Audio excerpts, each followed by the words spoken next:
excited to talk to you.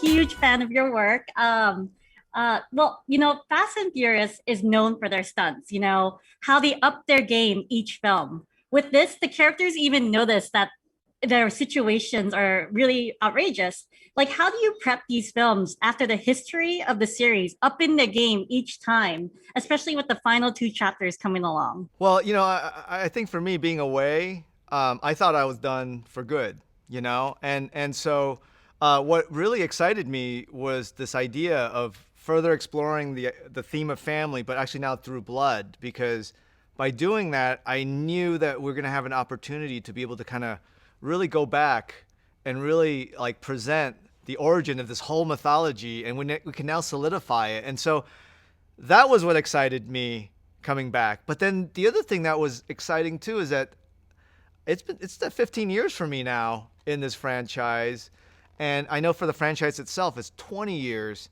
And so through time I would run into fans and we would talk, and they would talk about like bringing their son, and it's become generational. So, I just felt like it was time for us to do a different chapter, a chapter where we can really kind of explore our mythology, but at the same time, it's okay for our characters to kind of even acknowledge, what they've gone through. Well, you have been with the franchise for the past 15 years, since Tokyo Drift in 2006, and you created the character of Han. Like, how does it feel bringing this icon that everyone has been calling for justice for Han? How does it feel to bring this character back? Especially since I understand, like, justice for Han isn't just bringing him back. It's kind of giving him a deeper story, a deeper meaning when it comes down to the character. How does it feel to kind of create this character and then bring this character back to life? I mean, obviously, Han is so important and personal to me. I mean, he was there when I did my credit card movie, and Sung was there, when we were, sleeping on the floor in our cabin at the Park City, and so when I left after six, I felt like, okay, great, I came in with him. When I'm leaving, I'm taking him with me, and that was a very definitive choice.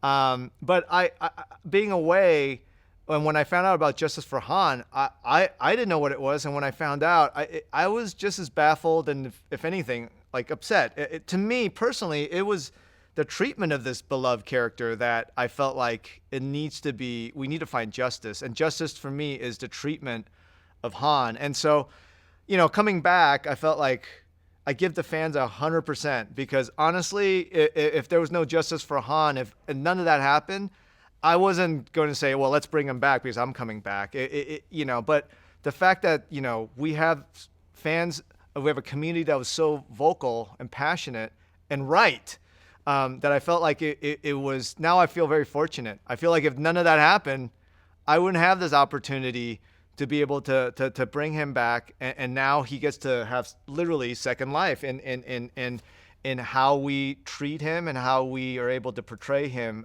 in this universe. Another thing that I appreciate about you running the story, bringing Han back, is that, yes, Justice for Han is going beyond just bringing him back, just giving him a deeper story.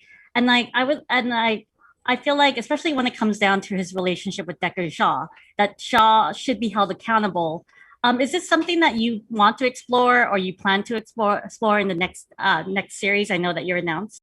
Um, yes, I think that I feel like there's a lot of rich issues and interactions that need to be explored. I'm looking forward to, I'll tell you the other thing is that when I came back, a lot of times on all the other ones, it was always about like, let's make the best movie, and if we're lucky enough we earn another chapter, then let's go and let's keep growing together, let's keep evolving together.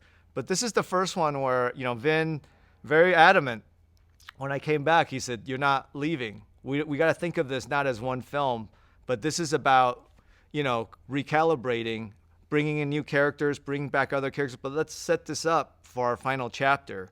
So I've never had a process like this, and I'm really excited because, kind of answering your question, that is definitely in play and something that, I feel like we have a lot more real estate to be able to explore that. Well, and going back to I need to talk about the Fast and the Furious. Like it is growing about characters, growing families, and how, the franchise is about families and revolves around family. Um, do you feel like you as a director, because you started in the beginning, now you have a son, he's 11, and and like, so did the characters, they kind of have a family. I know that that's the theme that you wanted to point at, but how deep did you guys go into that regarding how the next two films will be portrayed? It's something that's very important to us. I think we very early on, I remember sitting there talking to Vin, and we said, there's two routes here, right? We can have the same characters that just kind of go through life and they're going to have all these different adventures.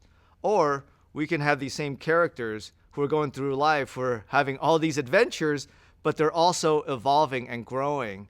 And so through it, they're going to end up, coming together. They might start a family and they could even have, a kid. So that was very deliberate. And I think that was very unique. And I think in many ways, that's what makes people, I think, connect with our franchise is through the characters, because when I sit down and I talk to fans, it's interesting because when I talk about Han or Dom or Roman, it's like they're talking to me as if they're like their cousins and they're actually part of their family, and so that's something that we take to heart and we don't ever want to take for granted. I need to talk about Fast and Furious in space. Like I've joked with friends, like, oh, they're probably going to go to space.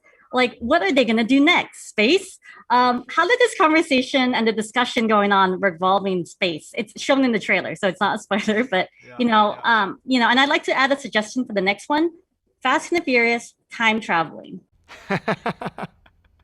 I'll put it in. Yeah, yeah. No, no. There's been a lot of suggestions, and look, that's part of the fun about being part of this franchise. When we started off, nobody had anything to say about our franchise.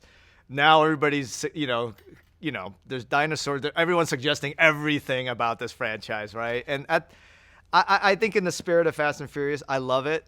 I love that people are engaging, whether for fun or whatever. Like that's great, And I think what is important here is that, I've heard that before, and I think internally we're no different. Sometimes when we're talking about stuff, we talk about space. And it wasn't a deliberate thing of saying, "Oh, I come back. I want to go to space." It was just part of the process. It was talk. For me personally, it was working on Roman, and in this chapter, he's going through an existential crisis, and I felt like the best way to handle it was to push him into a very uncomfortable space. And again, this is the one chapter I feel like. It's 20 years. We now have become a generational franchise, and my greatest hope is that a family can go and see this film and the dad, the mom, the brother, and the sister can all enjoy it for whatever level of engagement that they want to. And hopefully afterwards they can go home and argue about what they like or not like, And I think that's what we're evolved to. And I feel like if anything, I hope that we've earned the right for this one and to be able to take a break, explore our past, but also acknowledge how far we've come. Well, I love that, that we have two films left. And, there's always a plethora of action stars like that: Vin Diesel, The Rock, Jason Statham, Kurt Russell, and the list goes on. And now John Cena. Are there any stars that you hope to appear in maybe the final chapters? It's interesting. I think usually for me, I don't work that way. I usually kind of work on the development and somehow it will show itself, And so because I feel like the other way, I might be in danger of jamming something into this artificially. So I think in the case, again, John Cena is a great example. I was so excited. I'm like, oh, we get to explore the Toretto, the lost Toretto brother. But then my next thought was like, holy crap, who's going to play Jacob? And luckily, John was the first person I met. And within 30 seconds, I'm like, I don't need a casting process. Like, he's our Jacob. And so I feel like that was very organic, and I feel very fortunate for him to join our family. And I think that's always been my approach to kind of creating and crafting characters. And usually when there's new characters, there's always fun because we go global. We go global and try to find the right person to come and join us. Well, hopefully Betty White will be next. So we hope that we get to see more. Me too. Me too. Well, thank you so much. It was such a pleasure to talk to you again. It's so great to always see you. And I love this film so much. Like, I can't wait to show it to the rest of my family as well. So Oh, thank you so much. thank you. Thank you. Have a great day. You too. Thank you. Thank you. Movies and TV, yeah. Pop culture with a different perspective. Watch it on your screen, hit play, so check this. This is the hard knock life, but not the chick.